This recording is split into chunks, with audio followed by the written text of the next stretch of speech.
Olá, seja bem-vindo ao nosso primeiro podcast. Esse é um momento muito especial para todos nós, para minha equipe, para os meus sócios. Estamos inaugurando uma série fruto de uma ideia que eu vou contar aqui para vocês. Por 2 motivos nós decidimos iniciar esta jornada. A primeira delas, o primeiro motivo, foi em razão das perguntas que eu costumo receber no meu Instagram, nas caixinhas ou no direct, relacionadas ao motivo da oratória, o curso de oratória é para mim?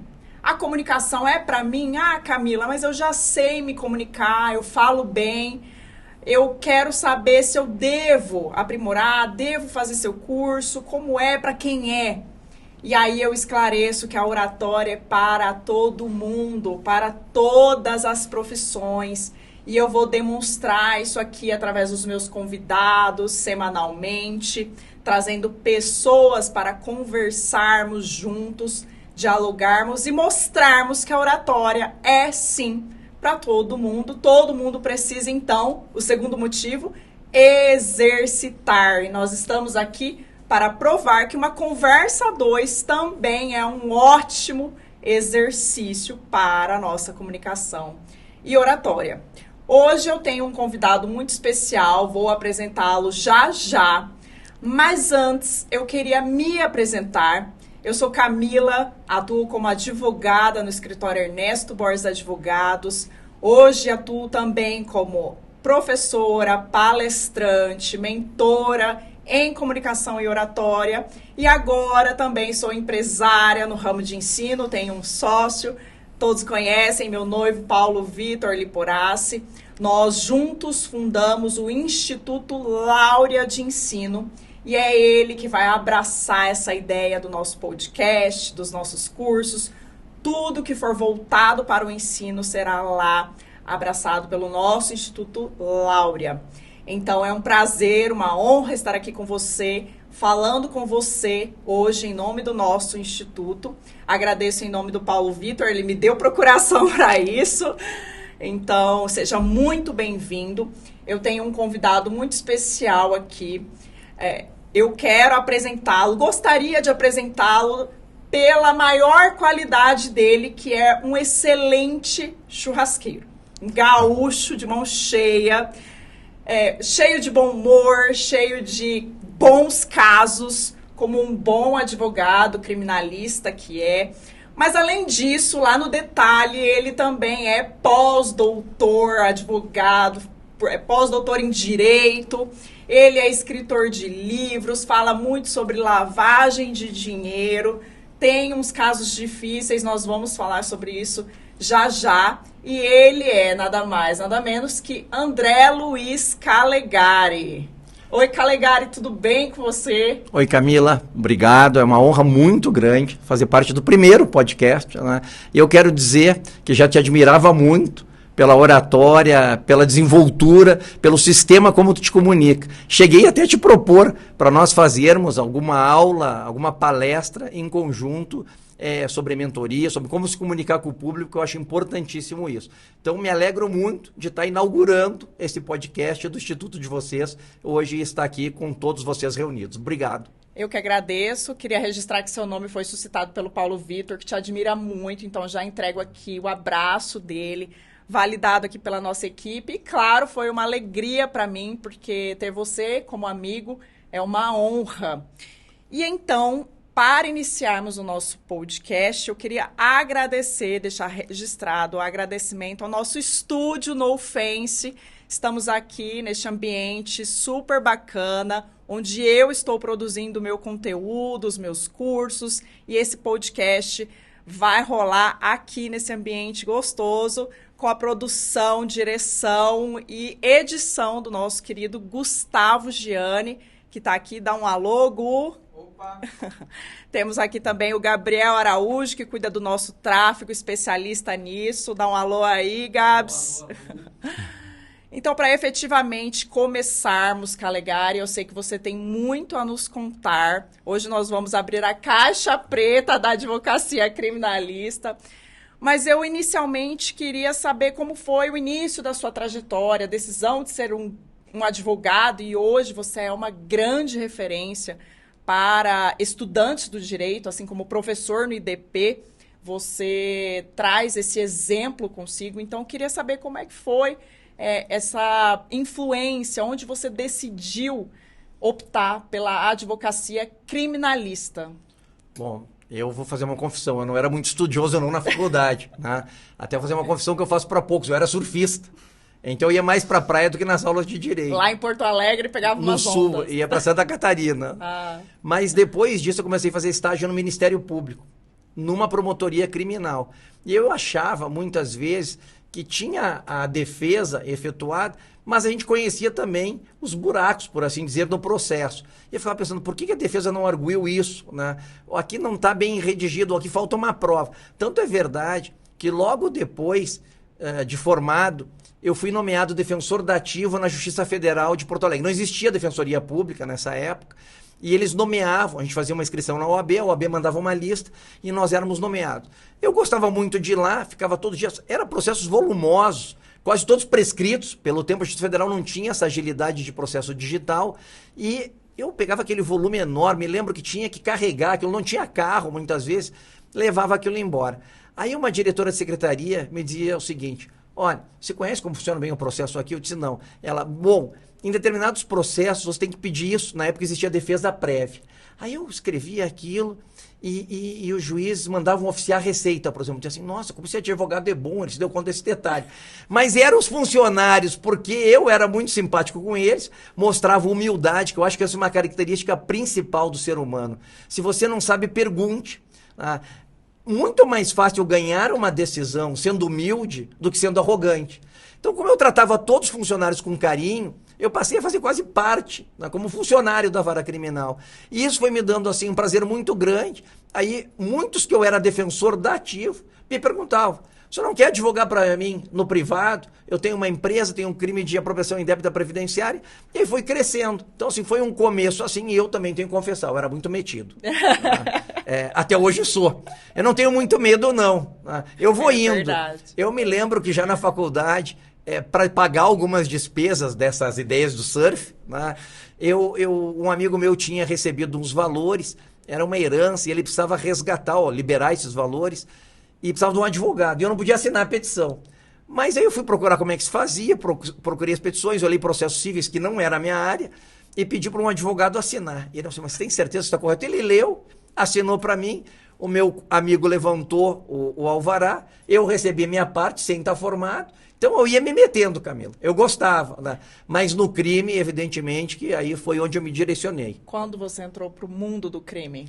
Logo depois de formado, eu fui fazer, na época não tinha muito isso de mestrado e doutorado, mas existia uma especialização no Rio Grande do Sul que chamava em ciências criminais, tá? Era em criminologia e ciências criminais. E eu acabei cursando, me formei em 89 e esse curso iniciou em 90. Então era a primeira turma, era metade para o Ministério Público das vagas, metade para a Polícia Civil e Brigada Militar e Sistema Penitenciário, e um terço dessas vagas, um pouco menos, era para advocacia privada. Tá?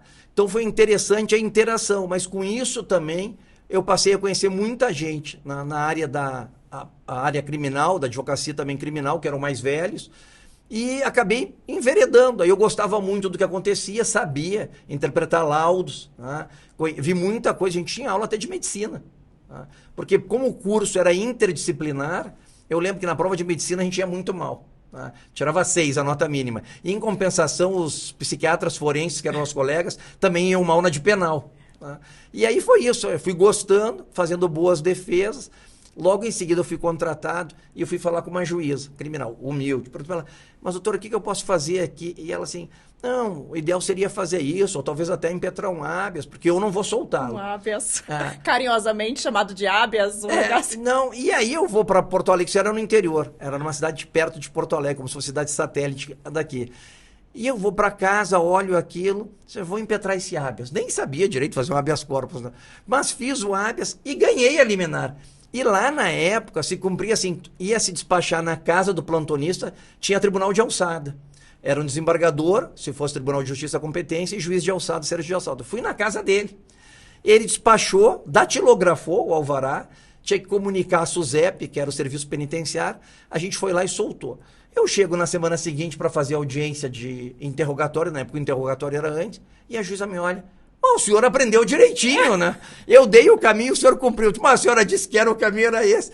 Então, assim, era uma coisa de troca, né? E foi indo. Aí eu fui cada vez mais ganhando experiência e também com a academia, eu gostava de escrever. Eu acho que quem fala bem tem que ler muito. A leitura, ler poesia, ler literatura, tem que ler de tudo. Uma leitura diversificada. Exato. Para ter até uma linguagem, né, apropriada em determinada... Exato. Tu não pode ter um vocabulário limitado. Exatamente. Eu costumo dizer, Caligari, que falar em público ou se manifestar é como fazer uma viagem. Quando você vai viajar, você não organiza a sua mala, não coloca as suas roupas, você não pensa nos looks que você vai usar... Então, para falar também é a mesma coisa. Para falar em público, você precisa ter repertório, você precisa ter uma bagagem. Então, você também precisa se preparar. Não só para aquele momento de fala, mas ter diariamente o costume de fazer uma leitura, de ver referências, de ter referências. E você é uma grande referência para mim, acredito que para muita gente da advocacia. Eu sei que você, por ser sua amiga, sei que você é um grande advogado, não só por ser sua amiga, mas por ver você atuando em grandes casos aí na mídia. Sabemos que você recentemente esteve, inclusive, na CPI dos atos do dia 8 de janeiro. E eu queria saber de você, Caligari, se existe algum caso, algum momento da sua vida que você entende que a sua comunicação foi decisiva, a sua persuasão, a sua forma de argumentar, ou a sua oratória foi decisiva para a resolução desse caso. Eu tenho um outro problema, que eu não sei se é defeito ou qualidade. Eu não aceito não. Né? Para mim o não existe. E eu falo para muita gente, até nossos amigos em comum, que eles ficam espantados com isso. Eu digo, o status quo você já tem, que é o não. Né? Então se você pedir e levar o não, vai continuar com a mesma situação que tinha, não prejudica. Então, assim, a comunicação eu acho importantíssima. Teve casos, por exemplo, para repactuar o acordo da JBS. Né? Eu entrei no final do mandato do procurador, que era o Rodrigo Janot. Ele tinha pedido a rescisão do acordo.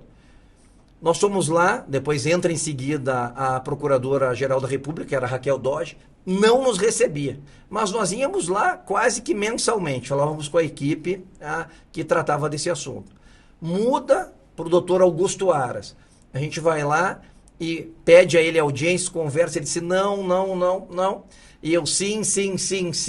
E disse vários argumentos aí que beneficiaria, na realidade, não só a PGR, como o país como um todo, né, por mais segurança jurídica do Instituto, de nós mantermos, senão nós tornaríamos natimorto um instituto que era recente. Bom, com várias conversas e tratativas, foi um ano duro, veio a pandemia, o Brasil praticamente parou, e eu continuava vindo toda semana a Brasília. Tá? E com isso a gente ganhou. E até voltando à pergunta da CPI, que eu acho que uma questão importantíssima é postura. Mas a postura, muitas vezes, não é se impondo pelo grito, mas pela sabedoria. Porque o que aconteceu ali? Eu sempre me preparo, eu acho que isso talvez seja o grande mote da questão. É você estar bem preparado. Eu, antes de ir para a CPI, eu li o regimento do Senado, li o que nós tínhamos de normativa, li o regimento da OAB, de novo, nosso estatuto, para saber qual o direito do advogado. Precisou utilizar. Precisei utilizá-lo. Por conta da ofensa, a sua prerrogativa. O advogado é que nós somos medrosos, né? E temos medo. Isso é uma peculiaridade do advogado em face das autoridades, que evidentemente têm outras prerrogativas que nós não as temos. Mas nós podemos até ultrapassar a cancela, né, para falar diretamente com o magistrado ou com o representante do Ministério Público. Então eu li e pensei o seguinte, olha, daqui o máximo que pode acontecer é eu ser preso. Mas pensei o seguinte, qual o motivo da prisão? Só pode ser desacato. Desacato é crime afiançável, né? Então eu tenho que sair em seguida. E mais, como eu sou advogado, tem que ter um representante da OAB, né? Vai ter que chamar alguém. Qual é a preferência deles? Vão querer levar para esse lado ou não? Então acho que se você está preparado para aquela situação, e eu alertei o presidente. Eu disse, presidente, ele disse, não, mas aqui nós temos o regimento interno do Senado. E eu disse, olha, um regimento não se sobrepõe a uma lei federal, que é o estatuto. Perfeito. Tá? Ele me respondeu aqui, sobrepõe. Eu disse, bom, é uma lástima que uma pessoa que é representante do legislativo, né, não entenda sobre hierarquia de leis. Exato. Então, talvez teria que ler Kelsen de novo. Né? Mas, enfim, eu acho que o preparo é fundamental na nossa vida. Toda vez que você vai fazer alguma coisa, a minha ideia é o seguinte, você tem que saber muito mais do que os outros. Se o processo é seu, ele é seu. O juiz tem lá uma centena de processos, o desembargador outro, o ministro outro, mas aquele processo é seu. Naquele momento, ninguém sabe mais que você. E com isso eu digo outra coisa, na própria sustentação oral. Tem gente que fica lá apavorado, bom, os ministros, o que vão achar? Eles não têm que achar nem nada. Por quê? Porque, na realidade, você é o dono do processo. Se você souber tudo que está lá dentro, você vai saber muito mais do que aquelas pessoas que estão julgando. Então, mas com humildade, sem desrespeitá-los, mostrando que você conhece a parte técnica. Perfeito. Você me lembrou algo que eu sempre digo aos meus alunos, principalmente para curso de Direito. Aqui em Brasília, a gente costuma atuar em parcerias. Né? O processo nasce lá em outro estado, vem já com uma condução de um outro advogado e nos é solicitada ali uma atuação pontual, uma sustentação oral ou um despacho. E aí eu vejo que o advogado se preocupa muito em nos passar apenas aquela fase. Eu vou lá nas entrelinhas, lá no começo, na origem, eu quero saber como nasceu a petição inicial, eu quero ler nota de rodapé. E é isso que você fez mais do que te era solicitado ali para aquele momento, mais do que saber do caso, saber da defesa do teu cliente, você se aprofundou e foi atrás do regimento, isso é muito importante. E isso diminui em muito aquele famoso nervosismo. Exatamente. Porque você sabe que você está preparado. E você gerenciou toda a crise. Você imaginou tudo o que poderia acontecer quando você mediu o risco. E você pensou, olha, o máximo que pode acontecer é tal coisa. Então, eu posso ir até aqui. Então, isso é perfeito. Isso vai muito ao encontro do que eu costumo dizer. E tem uma frase péssima, né, Camila? Que isso... eu já li em livros de oratória, também de preparação. Você nunca pode chegar para fazer uma palestra, um discurso, uma sustentação, dizendo, olha, isso eu recebi agora, eu não preparei bem. Péssimo. Se você falar essa frase, você não conhece o que você está falando. Então, ou você vai preparado, ou é melhor não ir. Exatamente. Não improvise. Exatamente. Escreva. Eu costumo fazer pontos, né, do que eu vou falar. Eu faço o meu resumo, não leio, porque eu acho que ler cansa, quem está assistindo, mas deixo já preparado para demonstrar que cada ponto específico é aquele ponto que eu domino. Mas você tem que preparar. Melhor, de novo, repetir isso. Se você não sabe, não vá falar do que você não sabe. Até porque improviso não existe, Calegari. Não funciona. Vou revelar aqui uma notícia para vocês. Improviso não existe. Existe você estar preparado e precisar falar no momento em que você não esperava. Mas você não pode improvisar, você precisa sair de casa com aquele repertório, com aquela mala, com aquela preparação, ainda mais quando se vai para uma CPI em que você sabe que você vai ser alvo de muitas situações. Então, você realmente tomou uma linha de preparo corretíssima. Sabe o que eu brincava, desculpa te interromper, Camila, que quando eu não morava aqui, eu vinha toda segunda ou terça-feira. Terça eu pousava e a minha colega me buscava no aeroporto. E ela dizia assim, senhor, pousava aqui 13h30. Tá? E ela me perguntava, onde é que nós vamos? Supremo. E ela, por quê? Assistia a sessão da segunda turma. Eu passei 1 ano assistindo todas as sessões. Eu fui mais à sessão do Supremo do que ao cinema. Mesmo sem processo pautado. Mesmo. E uma jornalista, eu acho que era da Globo, me perguntou, mas doutor Calegari, o senhor vem sempre aqui, mas o seu processo não está em pauta. Eu falei, eu venho para aprender o que se deve fazer e o que não se deve fazer. Porque todos os dias aqui é um aprendizado. E mais, eu estou interessado nos votos de colaboração premiada. Como estão se portando os ministros. É importante eu verificar como cada um vota, como cada um se comporta na sessão. Então eu anotava, examinava aquela situação e ia guardando aquilo. Porque é importante. Muitas vezes a gente acha que não é importante ir ao tribunal. Só vou quando eu tenho minha sessão. Não, é um aprendizado. Perfeito. Muitas vezes até para ver o que o seu colega faz e não imitá-lo. Porque às vezes não é bom. Exatamente, você tira a referência do que se deve. Exato. E o que não deve fazer. Exatamente. Calegari, eu sei que você tem atuado aí, como a gente mencionou aqui, nos atos da CPI, você já atuou em outros casos muito difíceis também, você está sempre se posicionando, está sempre com um repórter atrás de você, te procurando.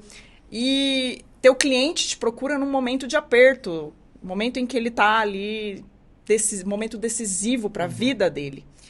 Entre a liberdade e a não liberdade, a falta de liberdade. Eu queria saber de você como é que você transmite a sua confiança, como é que você transmite essa credibilidade, essa confiança, tanto para o seu cliente quanto para o público que te assiste.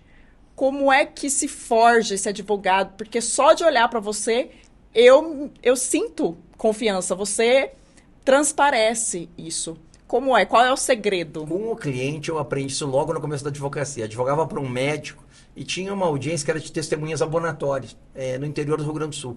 Eu disse, olha, eu não preciso ir contigo, porque aqui qualquer colega pode fazer. O máximo que eu estaria lá era para te dar a mão, né, e estar ao teu lado. Ele, doutor, mas é exatamente por isso que eu lhe pago. Aquele negócio de ter uma pessoa, né, que ele possa ter o seguro de que estará ao lado dele. Então eu aprendi isso. O cliente gosta muito que a gente passe segurança para ele, mas diga a verdade. Tá? Eu tive um senador, não vou nominar, ele consultou vários ex-ministros aqui, procuradores da República aposentados, que disseram para ele, não, essa denúncia não será recebida, o senhor não vai ser acusado por lavagem de dinheiro. Ele entrevistou várias pessoas para contratar um advogado. Chegou na minha vez, eu vim de Porto Alegre só para isso. E tinha lido os autos. Eu gosto de ler tudo antes. Eu li. Chegamos na entrevista, e ele trouxe os advogados do estado dele e me perguntou, qual a sua opinião? O senhor vai ser denunciado, inclusive por lavagem de dinheiro. Ele ficou perplexo, me disse assim, não, mas ninguém me disse isso, mas eu estou lhe dizendo. O senhor vai ser denunciado, evidentemente que o processo é outra coisa, porque nós temos que explicar isso para o cliente e dar segurança. Olha, inicialmente existe uma investigação em curso, depois a denúncia. Não quer dizer, eu sempre digo, passa muita água por baixo da ponte. Até fazer instrução probatória e lá no final, muita coisa pode acontecer. Muda a jurisprudência, existe edição às vezes de lei nova, enfim. Mas eu acho que nós temos que ser leal com o cliente. Por quê? Ele tem que estar seguro de que vai ter uma boa defesa, mas também sabedor que não é uma situação fácil. Tá? Então você tem que ser o psicólogo, muitas vezes, dele. Eu, lá em casa, eles brincam que eu durmo com o telefone ao lado do travesseiro. Tá? Atendo de manhã, de tarde, de noite, de madrugada. Porque é uma coisa que eu tenho como regra na vida, Camila. Disponibilidade. Exatamente. Eu acho que no crime, você não pode deixar... Para mim, em todas as profissões. Eu já briguei com médico por causa disso. Aliás, eu já não fui mais paciente de um médico por causa disso. Eu acho que a vida é regida pelo seguinte. Demandou, responda. Mesmo que você não saiba. Eu dizia lá no escritório o seguinte... Cliente escreveu, perguntou alguma coisa. Mesmo que você não saiba, diga, vou procurar e já lhe respondo. Mas responda na hora, não deixe para depois. Porque a agonia dele nós não estamos sentindo. Exatamente. Né? O pavor, principalmente na área criminal, é muito grande. Até porque a Polícia Federal bate cedo na Exato. casa do cliente. Então, assim, isso, a confiança e a lealdade, isso vale para o jornalista. Quando o jornalista se comunica conosco, se ele sabe que você é leal com ele, que você vai dar a informação que possa ser dada naquele momento, na medida do possível, porque o jornalista também aprende a te respeitar. Se você disser para ele, olha, isso eu não posso dar por enquanto, está sob investigação, isso pode prejudicar minha defesa, mas posso dizer que esse é o caminho, tá? Ou posso daqui a pouco falar no que for possível. Então o jornalista também vai construindo essa relação de credibilidade. Tá? Outras pessoas preferem não fazer isso, ou até dar uma outra versão que não é aquela. Então, perdem a credibilidade com o jornalista. Perfeito, perfeito. A verdade sempre. Partindo para uma outra dúvida que eu tenho aqui, deixei anotada para não esquecer, é sobre o nervosismo. Caligari, eu queria saber se já aconteceu alguma situação em que te deixou nervoso. Mas eu não digo o nervoso de estressado, que esse eu sei que você é pavio curto. Mas eu digo aquele nervosismo, aquele tremor, aquela insegurança, aquela boca seca, taquicardia, aqueles sintomas de nervosismo perante o caso, perante a situação. Já houve? Como foi que você tratou dessa situação? Já houve, e até foi uma situação engraçada que nós já tocamos desse assunto e ele volta agora, de não fazer coisas de improviso ou ler tudo. Eu logo comecei a advogar, eu acho que eu tinha meses de formato, um colega me pede para fazer uma sustentação oral no crime, mas o processo não era meu. Né? E eu li aquilo, não entendia muito bem, mas vou lá, né? E aí, por sorte, o tribunal também, era uma Câmara Criminal muito boa, ajuda. Tá? Eu lá com o copo na minha frente, tremendo, começo a falar, faço a saudação, falo, acho que nem deu 5 minutos, e a boca seca. E eu não saía a voz. Aí o desembargador, que era o relator muito espirituoso, disse, não, jovem advogado, pode ficar tranquilo, nós estamos aqui para ouvi-lo e tal, e parabenizamos pela sua coragem. Aí aquilo voltou ao normal e eu falei. Mas depois disso, talvez a academia ajude muito. O que aconteceu? Como eu já disse, eu era metido. Né? Eu formei em 89, em 95 veio a lei dos juizados especiais criminais. Uhum. À época dos fatos, tinham vários processualistas vivos, nós tínhamos lá, todo o pessoal da USP foi a Porto Alegre, os grandes professores de direito penal, catedráticos, e um professor meu, que era também já professor doutor, faltou, disse que não poderia ir, e me telefona, Calegari, você quer ir? E eu disse, eu vou. Tá? Reli aquela lei, de cima para baixo, de baixo para cima, chego lá para pegar minha credencial palestrante. Eu coloquei aquele crachá e todo mundo me olhava. Né? Esse menino palestrante, isso aí está enganado. Né? Eu sento à mesa e um ex-professor meu também, eu acho que ele não se conformou com essa ideia. Ele disse assim, não, queria saudar aqui o professor Calegari, que foi nosso estagiário recentemente do Ministério Público, tipo assim, pensando que fosse me colocar para baixo. Tá? E eu assim, eu acho que ali me fez criar mais coragem e dizer o seguinte, agora eu vou mostrar para ele que o estagiário já estudou bastante. Então, a partir dali, eu acho que foi um choque de realidade. Olha, se eu estou bem preparado, eu falo. Tá? E aí, isso também me ajudou. Depois dali, eu acho, para frente, nem nos tribunais, mas eu tinha muito medo. O que eu penso hoje? Que, claro, tem nossos colegas que são famosos, às vezes a sessão está cheia, evidentemente, os ministros são por demais conhecidos, mas o processo é nosso. Eu, quando visto ali a beca, estou virado para frente, eu nem lembro quem está atrás. Tá? Perfeito. Eu respiro fundo, me coloco na posição de falar, aguardo que me deem a palavra e falo. Acho que isso a gente vai adquirindo também com o tempo. Uma dica, eu falo em casa. Falo sozinho, falo nos hotéis. Perfeito. Uma vez eu ia fazer uma sustentação, acho que era no Tribunal de Justiça do Espírito Santo. Estava hospedado num hotel e a porta foi encostada. E eu estava gritando de frente pro espelho, né? E a faxineira, eu acho, a moça que limpava, ela abre a porta assustada. Sei lá se ela pensou que eu estava agredindo alguém, né? E sai correndo. E eu parei, larguei as folhas e veio atrás dela. Disse, não está acontecendo nada nesse quarto, eu estou sozinho. Né? Mas eu estou fazendo uma preparação. Porque eu acho que a preparação é fundamental. Você tem que ler, se olhar no espelho, ver a sua postura, tá? Contar. Eu canso de colocar o relógio em cima da mesa. Cronometrar. E verificar se eu estou dentro dos 15 minutos, por exemplo. Então, tudo isso vai ao encontro do que tu queres fazer. Por isso que o podcast, o curso que vai ser lançado de preparação, e até aproveito, né, que nós queremos lançar, eu e a Camila juntos, uma palestra, uma aula sobre como falar em público, como se postar em julgamentos, né? Como se portar também, porque não é só a postura, né? É uma relação sempre de respeito, porque a gente vai, eu sempre falo uma coisa, né, Camila? Sustentação em tribunais não é tribunal do júri. Ninguém quer ouvir gritaria no tribunal. Perfeito. Nós temos que pensar o seguinte, lá são ministros, Exato, que estão preparados, que estão acostumados a ouvir, e você tem que ser ponderado, educado, respeitoso e cordial. Perfeito. Tá? Por mais que a gente possa até pensar que sabe mais, e muitas vezes até sabe, eles são ministros. Tá? A última palavra está na mão deles. Então nós temos que cuidar disso. Né? É fundamental esses elementos básicos. Perfeito. Você tocou num ponto que eu também costumo ressaltar, e eu acredito que seja o maior erro hoje da grande maioria. A pessoa pensa que pelo fato de você já ser um advogado antigo, teus cabelos brancos te denunciam, meu amigo.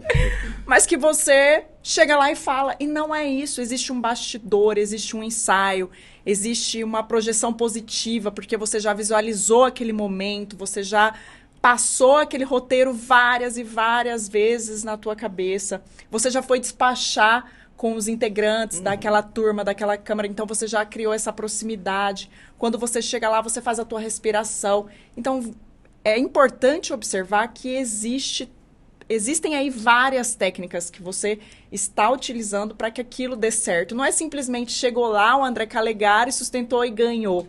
E ele fez aquilo com naturalidade. É importante que você treine até que aquilo se torne natural. Mas para aquilo se tornar natural, existe um bastidor e um trabalho. Eu tenho uma frase que vale para academia e vale para advocacia. Tá? Eu sou doutor em Direito, sim. Eu chego na primeira aula do DP e digo isso. Eu não sei mais do que ninguém aqui. Perfeito. A única diferença de eu estar aqui na frente, talvez por sorte, porque estudei antes de vocês, eu tenho o título. Perfeito. Mas não quer dizer que eu não possa reconhecer aqui que alguém tem algum caso concreto, tenha estudado mais do que eu e saiba mais. E eu acho que a advocacia é essa postura também. A postura da humildade na advocacia, às vezes, nos faz vitoriosos. E eu vou dizer que na maioria das vezes nos faz vitoriosos. Por quê? Se você chega lá com humildade, pede licença para expor a sua tese e pedir que lhe ouçam, porque aquele caso é um caso específico, que pode ser a diferença na vida do cliente, mas pedindo isso com todo respeito, a maioria das vezes você vai ganhar. Tá? O problema é que o pessoal acha, exatamente por isso, porque tem um nome, porque é professor doutor, porque tem livro, que isso vale, na realidade, muito mais do que qualquer outra coisa, que é a humildade. Né? A humildade vale para tudo na vida. E preparação. Preparação é fundamental, como nós dissemos. Leitura, postura, dicção. Dicção. Dicção fundamental. Fundamental. E como é que você treina a sua dicção, André? Eu fiz um curso, isso era outra coisa que foi engraçado e interessante. Recém-formado, eu era um menino, né? Eu tinha acho que 23 anos, e fiz um curso que era de dicção oratória, tinha um outro nome, que era um professor que até tem livros publicados sobre isso. Ele colocava todo mundo numa roda, numa sala, ficava na frente, e tinham vários exercícios, com caneta na boca, com não sei o que, telefone sem fio, que tu falava para Camila, ele queria mostrar como a informação chega equivocada, como as pessoas vão transmitindo. O segundo ouvinte já não transmite a mesma realidade que foi passada pelo primeiro, né, a transmitir a notícia. Quando chega no 10º, a notícia está distorcida. Então, a importância de manter a fidelidade. E aí ele dizia assim um dia, a sala era numa rua movimentada em Porto Alegre, no primeiro andar. As janelas ficavam abertas. E ele dizia assim, agora você vai fazer um discurso, como se tivesse aqui 1000 pessoas nesse auditório. Aí você levantava e dizia assim, excelentíssima senhora Camila. Tá? Ele disse, olha, mas o pessoal lá do fundo não ouviu. Mas aí tu olhava e dizia o seguinte, olha, mas só tem 10 pessoas nessa sala, né? Doutor Calegari, o pessoal do fundo não viu. Excelentíssima senhora doutora Camila. Aí assim, mas ouviu só a primeira parte, os 200 primeiros convidados. O pessoal do fundo não ouviu. Bom, daí era eu não vou gritar aqui, mas era uma gritaria. O pessoal que estava passando na calçada olhava e pensava, tem um hospício aqui. Tá? O pessoal ali em cima deve ter enlouquecendo.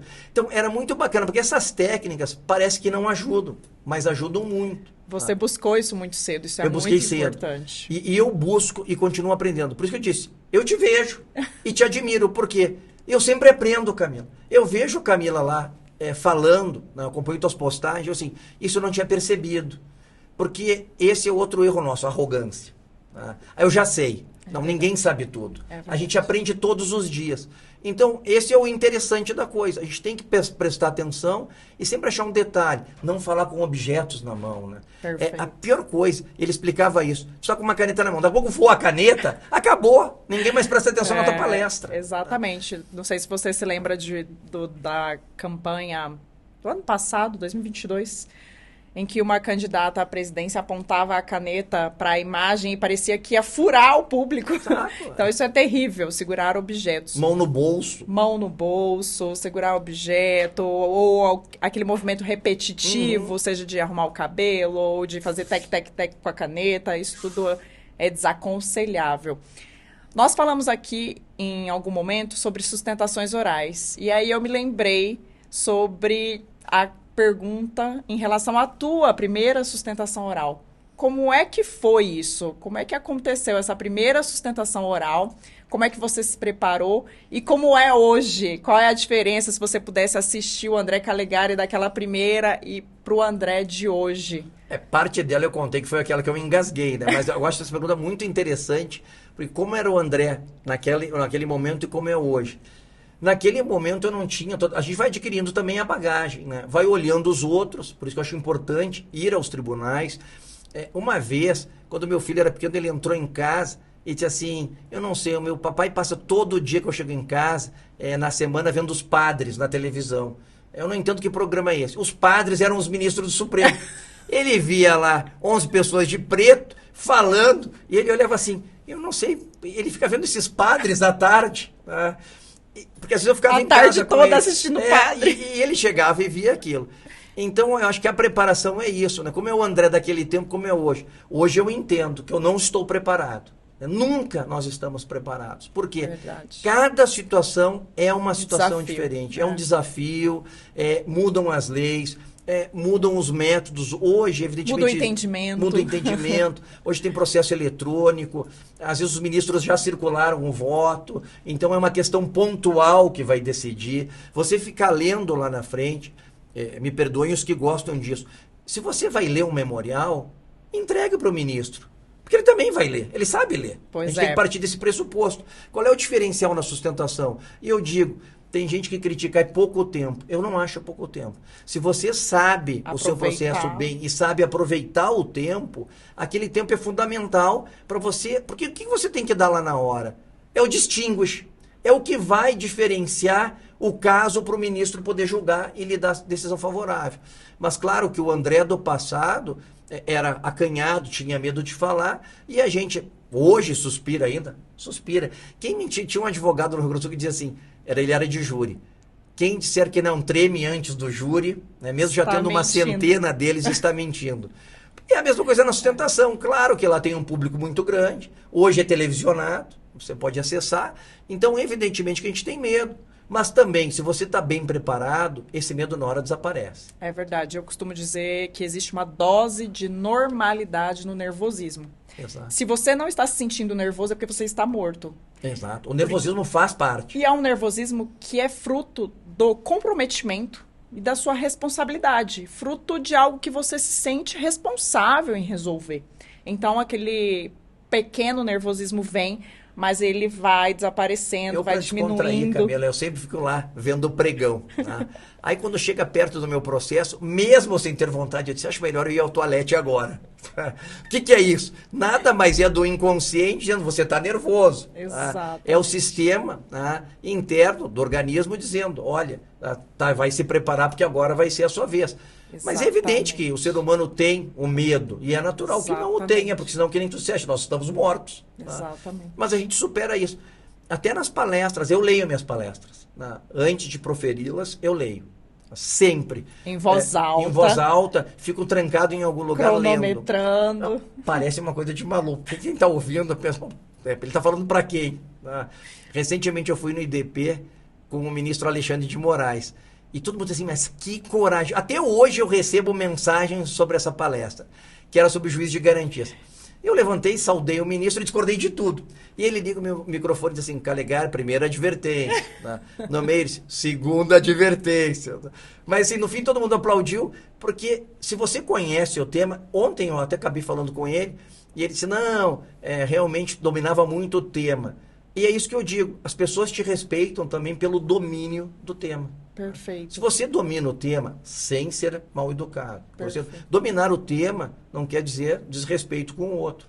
É apenas mostrar que aquele tema que é seu, você conhece bem. E que você tem pontos Exato. Divergentes. Com respeito à divergência, porque a divergência faz parte. Perfeito. Quando não divergimos é porque não há mais debate e aí a gente não evolui mais. Para finalizar, Calegari, eu queria que você deixasse aqui aquela dica de ouro, aquela dicamante que eu costumo dizer no meu curso, que ela não é nem de ouro, ela é de brilhante, é de diamante, então ela é a dicamante. Essa dica, esse segredo que você não conta nem para aqueles teus melhores alunos lá do IDP, que você não contou nem para dona Cristina Mota, aquele segredo que te tornou um grande advogado, um exímio comunicador, uma referência na advocacia criminalista. Você tem esse segredo para compartilhar conosco? O meu segredo que a doutora Cristina Mota sabe é que ela diz que eu sou um guerreiro. Ela diz que eu sou o dono de um exército de um homem só, que eu não aceito não. Eu sou um virador, Camila. Eu não tenho pais advogados, tios advogados, não tive um escritório para aprender, um grande escritório. Mas eu ia atrás da informação. Tá? Então, eu sempre buscava, onde é que eu posso resolver isso? Bati em gabinete de ministro. Logo que eu comecei a advogar, eu tive que vir a Brasília. Eu nem sabia onde que era Brasília, porque lá no Rio Grande do Sul nós somos afastados do país, né? Somos lá na ponta. Depois vem o Uruguai, né? E a Argentina do outro lado. Aí eu pego um avião, veio para cá e chego no gabinete do ministro. Aí o assessor disse, não, isso aqui já está tudo certo, a gente já vai passar para o ministro. Ok, aí eu saio do corredor cabisbaixo, tá? Chego até a ponta do corredor para descer no elevador, voltei. Aí eu abro a porta do gabinete e o servidor me diz assim, mas o senhor de novo aqui, o assessor? E eu disse, é. E ele disse, mas por quê? Eu disse, olha só, para o gaúcho, que veio lá de longe, é a mesma coisa que eu ir a Roma e não ver o Papa. E eu não vi o ministro. Agora eu não sei o que dizer lá em Porto Alegre. Você voltou. Voltei para dizer, e eu disse. E ele achou tão engraçado que ele disse assim, doutor, mas é que aqui, eu era um menino também, já existe oposição nesse sentido, e nós logo vamos lhe enviar a decisão por fax, na época era por fax. Eu pego o avião, cabisbaixo, volto para Porto Alegre, no outro dia recebo por fax a decisão favorável ao nosso cliente. Mas então é isso, a dica de ouro é não desistir nunca. Tá? Nós temos que nos mexer, a advocacia é isso, é uma luta constante. Tá? Não baixar a cabeça, com respeito, e eu acho que a luta vale para todos. Se a gente lutar, a gente alcança. Nós nunca podemos sair, eu tenho dito isso até nas palestras, menores do que nós entramos. Tá? A grandiosidade do ser humano é sempre sair maior. Aprender. Eu vim aqui hoje, aprendi muito contigo. Adorei o estúdio, adorei o podcast, e eu tenho certeza que vai ser um sucesso. Eu costumo dizer para minha equipe que a gente está lá num caso difícil, a gente também atua para grandes empresas e nem sempre é um momento confortável ali de ser o réu. Eu te entendo. Eu costumo dizer para eles, olha, nós vamos morrer. Nós estamos morrendo, mas nós vamos morrer atirando. Exato. Morrer atirando, nós vamos deitar atirando. Não, e tem casos que são engraçados. Você pega lá no começo, o caso é horrível. Tá? Aí a gente começa a examinar documento, examina o processo. Eu tive um recentemente que pensei assim, não vamos salvar esse cliente. Aí a gente pesquisa, olha, faz a resposta à acusação, a absolvição sumária, que são casos raríssimos. Ninguém acreditava. Mas para a gente ver que a gente tem que apostar, tá? Procurar qual é a jurisprudência, a decisão, apostar no caso. Se você se entregar no começo, né, não dá. A luta vai até o final. Por quê? Nós temos várias instâncias também. Assim então, para tudo na vida, exato. Não é, Calegari? Inclusive na nossa comunicação. Eu vejo muita gente travada na comunicação, muita gente com dificuldade em relação a se comunicar, em falar, mas não exercita, não se prepara, desiste logo no primeiro curso ou no primeiro desafio. E aí é o que eu sempre digo, não pode desistir, porque a primeira talvez não seja satisfatória, a segunda mais ou menos, a terceira ainda vai ser mais ou menos, mas a quarta em diante você vai começar a ficar cada vez melhor. Isso é treino, você tem que falar, exercitar. Ensaio. Por isso que eles têm que fazer teu curso.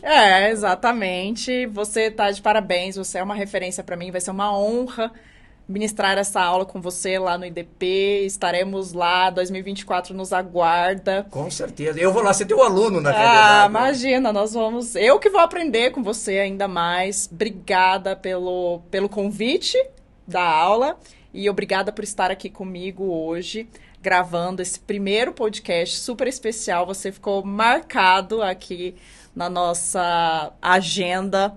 O Instituto Laurea agradece a tua presença.